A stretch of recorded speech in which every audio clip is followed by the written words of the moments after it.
एकदा ही भाजी नक्कीच ट्राय करा. लिटरली मटणाच्या भाजीला सुद्धा मागे पाडते. ते म्हणजे मुंगण्याच्या शेंगाची भाजी किंवा याला शेवग्याच्या शेंगाची भाजी सुद्धा म्हणतात.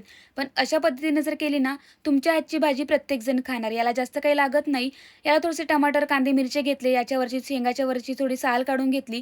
नंतर टमाटर, कांदे, मिरचीला थोडं भाजून घेतलं. काही बेसिक मसाले होते, आलं लसणाची पेस्ट वगैरे ते काढून घेतले. नंतर कढईमध्ये आपल्या मताप्रमाणे तेल घ्यायचं. आपल्याला जितकं लागतं तितकं त्यामध्ये थोडा कांदा ॲड करून घ्यायचा.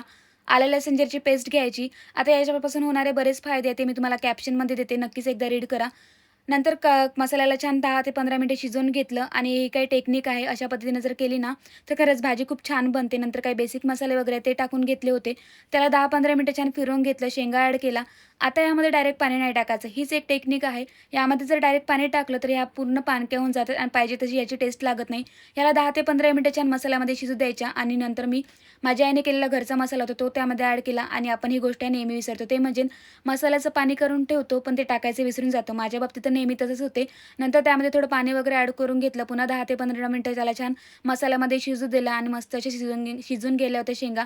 नंतर थोडी त्याला ग्रेव्ही करून घेतली. सांबार वगैरे टाकून घेतलं होतं आणि भाजी मस्त अशी छान रेडी झाली होती. अगोदर मी ही भाजी खायला नाकतोंड वरतं करायची, पण अशी भाजी बनवून बघितली आणि नंतर ट्राय केली खायसाठी.